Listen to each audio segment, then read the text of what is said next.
সবর, সবাই বলে যে ধৈর্য, ধৈর্য ধারণ করা লাগে। কেউ কোনোদিন বুঝলো না ধৈর্য কি জিনিস। ধৈর্য কি? আল্লাহ তাআলা আমাদের নবীকে বলছেন ফসবির সবরান জামিলা। মোহাম্মদ সাল্লাল্লাহু আলাইহি সাল্লাম, আপনি সুন্দর ধৈর্য ধারণ করুন। বোঝা যাচ্ছে যে ধৈর্যেরও সুন্দর আছে। নইলে শুধু বলতেন ফসবের সবরান, ফসবের সবরা, আপনি ধৈর্য ধারণ করুন। তো বলছেন ফসবের সবরান জামিলা, আপনি সুন্দর ধৈর্য ধারণ করুন। প্রথমেই সমস্যা আসতেই উত্তম মধ্যম দুটা বলে নিয়ে রাগটা মিটিয়ে নিয়ে বলছে ধৈর্য ধারণ করি। এর নাম ধৈর্য নয়, ওকে ধৈর্য বলে না। আল্লাহ তাআলা বলছেন আমাদের নবীকে ফসবির আলা মা ইয়াকুলুন, ওরা যা বলে তার উপরে আপনি ধৈর্য ধারণ করুন। ওরা বলে এ ভুয়া নবী, ওরা বলে ছি ছি ছি ছি, তাকে কি আর মানা যায়? আল্লাহ হলো 360 জন আর এ বলছে একজন। তবুও বলছে সপ্তম আকাশের উপরে থাকে।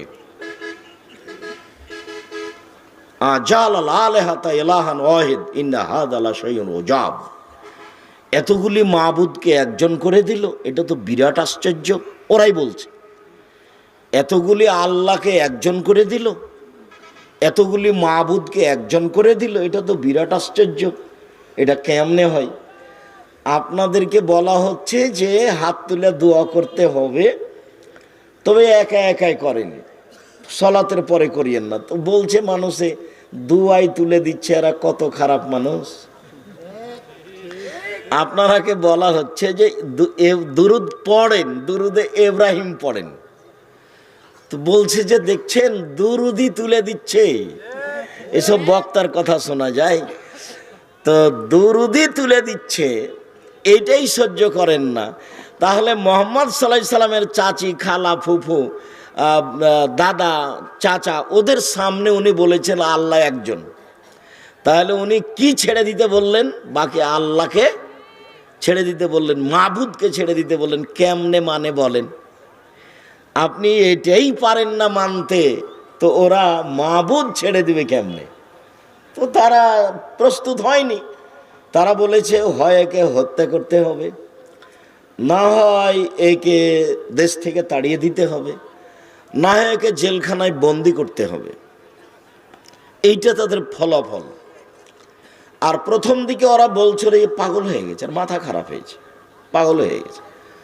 তখন আল্লাহ বলছেন অমা সাহিবুকুম বেমাজনুন, তোমাদের সঙ্গী পাগল নয়। তা আল্লাহ সঙ্গী বলবেন কেন? আল্লাহ বলবেন এক মোহাম্মদ পাগল নয়, মোহাম্মদ লাইসা বিমাজনুন, মোহাম্মদ পাগল নয়, এ কথা আল্লাহ বলবেন। কিন্তু আল্লাহ কেন বলছেন তোমাদের সঙ্গী পাগল নয়? যে লোকটা তোমাদের বাড়িতে আছে, তোমাদের সাথে খায়, তোমাদের সাথে চলে, তোমাদের সাথে ছাগল চড়ালো, গরু চড়ালো, মাঠে ঘাটে গেল, দৌড়াদৌড়ি করলো, সে তোমাদের সাথে আজও আছে, তাকে কেমনে পাগল বলো? একটা না জানা মানুষ যদি এসে বলে আল্লাহ এতজন ছিল, বাদ একটাই, তাহলে না একটা হঠাৎ কথা হয়। এ তোমাদের সাথেই আছে, তোমাদের সাথেই খায়, তোমাদের সাথেই চলে, তোমাদের সাথে গরু ছাগল চড়ায়, তো এ পাগল হলো কেমনে? অমা সাহিবুকুম বিমাজনুন, তোমাদের সঙ্গী পাগল নয়। সম্মানিত দিনী ভাই বোন, বিশ্বাসের বিরুদ্ধে কথা বললে মানুষ মেনে নিতে চায় না। বিশ্বাসের বিরুদ্ধে কথা বললে মানুষ মেনে নিতে চায় না। ইনি আপনাদের এলাকার একটা লোক, ভালো ইংরেজি বুঝে। তা আমি বললাম যে উনি ইংরেজি জানেন না, তখন আপনাকে কেমন লাগবে?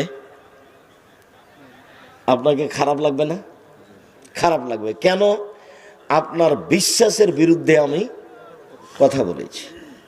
তো মোহাম্মদ সাল্লাল্লাহু আলাইহি সাল্লামের আত্মীয় স্বজন, বংশধর যেটা বিশ্বাস করত সেটার বিরুদ্ধে তিনি কথা বলেছেন।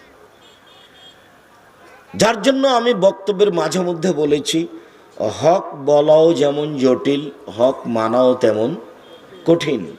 হক বলাও যেমন জটিল, হক মানাও তেমন কঠিন। হক বলা জটিল কেন? ধর্ম, সত্য আর মিথ্যে আরবি ভাষায় লেখা আছে, সেইগুলো ভালো মন্দ তদন্ত করে সঠিকটা বলা খুব কঠিন।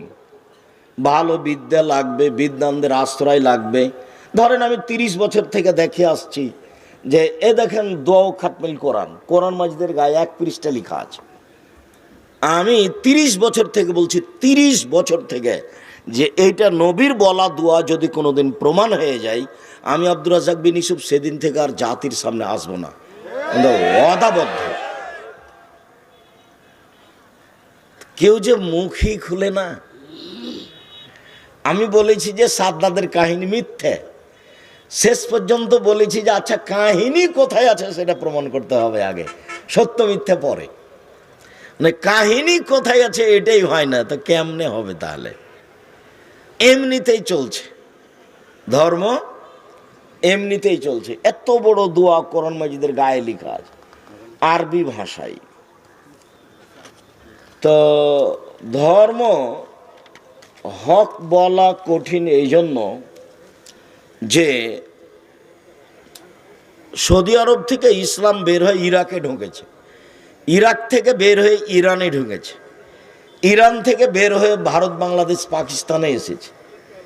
যারা নিয়ে এসেছে তারা ছিলেন তরিকাপন্থী, চিশতি। তো যখনই কোনো দল মেনে নেওয়া হয় তখন দলের নিয়ম নীতিও মানতে হয়। তখন সেটা হকের পক্ষে আছে না আছে এইটা বিবেচনা করার মতো পরিবেশ থাকে না। যদি বিবেচনাই করতে পারে বা করে তাহলে আর দলে থাকতে পারবে না। এই কারণে ইসলাম আস্তে আস্তে অনেক অংশ কি হয়ে গেছে, উল্টে গেছে। আর যখন ইরান থেকে এদেশে ইসলাম এসেছে তখন ইরাক, ইরানের বড় আলেমদেরকে হত্যা করা হয়েছে। যার কারণে বড় বিদ্বানদের পক্ষ থেকে এলম ভারত, বাংলাদেশ, পাকিস্তানে আসেনি। যার কারণে আজও ভারত, বাংলাদেশ, পাকিস্তানের ফাউযু বিল্লাহি মিনাশ শাইতানির রাজিম ইয়া আইয়ুহাল্লাযীনা আমানু কুতিবা আলাইকুমুস সিয়াম কামা কুতিবা আলাল্লাযীনা মিন ক্বাবলিকুম লাআল্লাকুম তাত্তাকুন। عن أبي سعيد الخدري رضي الله تعالى عنه قال قال رسول الله صلى الله عليه وسلم من صام يوما في سبيل الله بعد الله وجهه عن النار 70 خريفا رواه البخاري। সম্মানিত দিনী বৈঠকের দিনী মুসলিম ভাই বোন, প্রশংসা আল্লাহর জন্য, শান্তি অবতীর্ণ হোক আল্লাহর রাসূলের উপর সাল্লাল্লাহু আলাইহি ওয়াসাল্লাম। আজকের দিনী বৈঠকে সংক্ষিপ্ত সময়ে বক্তব্যের বিষয় নফল সিয়াম, নফল রোজা। নফল সিয়াম সম্পর্কে এক গুরুত্বপূর্ণ সংক্ষিপ্ত তথ্যবহল বিবরণের চেষ্টা করব ইনশাআল্লাহুল আজিজ। এই ছেলেরাই থামো, একটু ধৈর্য ধারণ করো। তোমাদের কথায় আগে বলি, তারপরে বক্তব্য দিই। সম্মানিত দিনী ভাই বোন, আজকে